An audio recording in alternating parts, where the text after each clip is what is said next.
Nang po minsan merong isang kwento tungkol sa isang security guard na nagbabantay sa isang pabrika. Gabi-gabi, pagkatapos po ng trabaho, pag lumalabas na po ang mga empleyado at trabahador, ginagawa po ng security guard ang kanyang trabaho. Chine-check yung bag ng bawat isa. Pero pagkatapos po lumabas ng mga empleyado at ibang trabahador, meron pong isang nagtatrabaho na nagdadala ng kartilya o wheelbarrow. At dala-dala dun sa kartilya, isa pong kahon, a box. Ito pong security guard, bilang kanyang trabaho, check-upan, binubuksan ito pong box. Wala naman pong laman itong kahon. Kaya hinahayaan po niya na umuwi. Ito po nagtatrabaho. Pero bawat linggo, walang mintis. Katapos po lahat ng mga empleyado, itong nagtatrabahong ito, dala-dala yung wheelbarrow, nandoon po yung kahon na kahoy, inuuwi. Nagtataka po itong security guard. Sabi niya, merong ginagawang kabalastugan ang taong ito. Meron siyang ninanakaw. Nararamdaman ko. Pero hindi ko ba mawari? Ano ba yung inuuwi niya? Ano ba yung ninanakaw niya? Pag binubuksan ko naman ang kahon, wala namang laman. Kaya nga po, hinayaan niya. At talagang binabantayan niya, pinagmamasdan niya itong tao. Lumipas po ang 6 na buwan. Hindi na po matiis itong security guard. Kaya nung minsan na gabi at pauwi na itong tao na nagdadala ng wheelbarrow at ng kahon, pinahinto niya. Sabi niya, maging tapat ka sa akin. Aminin mo, hindi kita susumbong. May ninanakaw ka, no? Curious lang ako. Talagang ako'y nagtataka. 6 na buwan ka nang umuwi. May dala kang wheelbarrow at saka itong kahon. Meron kang ninanakaw. Please, sabi niya, sabihin mo sa akin, ano ba yung inuuwi mo? Hindi ko makita. Yung bang box na yan? Ano ba yung kwenta niyan? Ngumingiti po itong tao, sabi niya. Promise, wag mo akong papakulong, ha? Oo, sige, sabi niya ganyan. Basta gusto ko lang malaman, ano ba yung ninanakaw mo? Biglang sumagot po itong lalaki, sabi niya. Ang inuuwi ko, ang ninanakaw ko, yung wheelbarrow, sabi niya. Baka nakalimutan mo, paggawaan tayo ng kartilya, sabi niya. Nakailan na po siyang kartilya nun. Ilan na po yung nanakaw niya. Pero ano yung naging problema? Kasi mali ang binabantayan ng gwardiya. Amen? Hindi kaya baka maging kamukha tayo ng gwardiya. Merong kang binabantayan. Merong kang iniingatan sa buhay mo. Pero ang tanong, yan ba ang tunay na mahalaga? Baka yung binabantayan mo walang laman. At alam niyo po, napakagaling ng demonyo. Diyan nga tayo nakukuha. Diyan tayo naloloko ng masama. May pinapakita ang demonyo sa atin. Pero kung bubuksan mo, wala naman talagang laman. Mag-ingat tayo.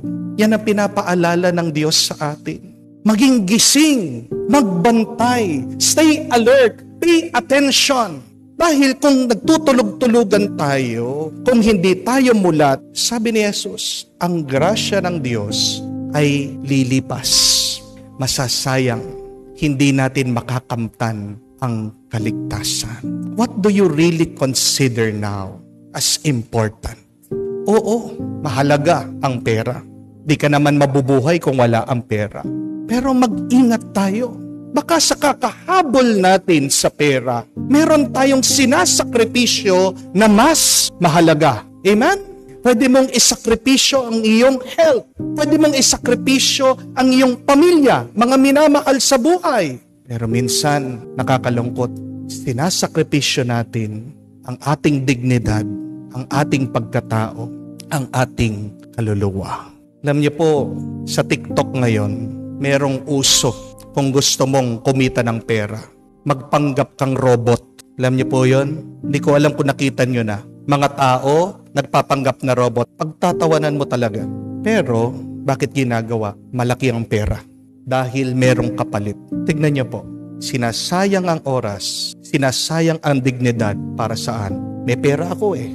Pero hanggang saan ang pwede mong gawin para lang sa pera?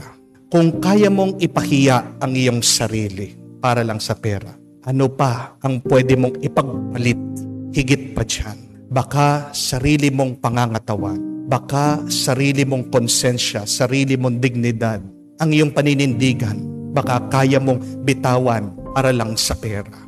Ganyan din po, ang demonyo pinapakita sa atin, ang pinakamahalaga ay ang sarap ng pangangatawan, pleasure.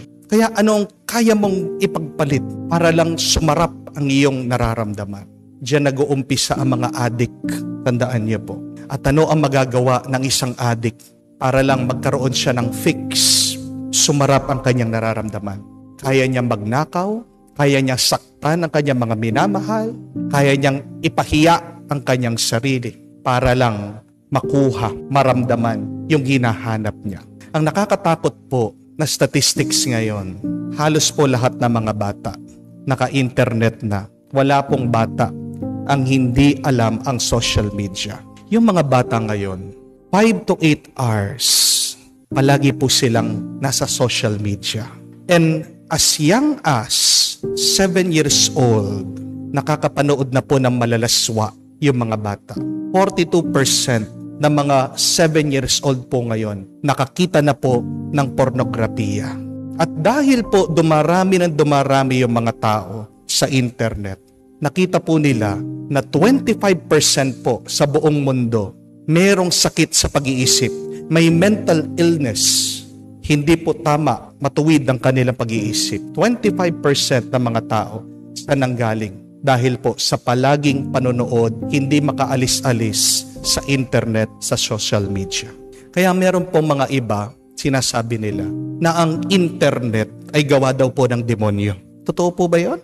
Hindi naman po siguro. Nasa gumagamit lang. Pero, yan ang pinapaalala ng Diyos sa atin. Kung hindi tayo gising, kung hindi tayo mulat, kung hindi tayo nakahanda, gagamitin yan ng demonyo para sa ikasisira ng ating kaluluwa, para sa ikasisira ng ating kapayapaan. Ano ang pinakamahalaga na pinapaalala ng Diyos na dapat nating bantayan, na dapat nating ingatan? Yung iyong kaluluwa. The most important and precious thing that God has given you is your soul. Tandaan niyo po yun. Dahil lahat ng mga bagay na iyong inaasam, lahat ng mga bagay na iyong kinolekta, lahat ng mga bagay na iyong pinapangarap, darating ang araw, iiwanan mo yan. Mawawala yan. Ang pinakamahalagang bagay na maiiwan sa iyo pagkatapos ng buhay na ito ay iyong kaluluwa. Binabantayan mo ba? Iniingatan mo ba? Pinapansin mo ba?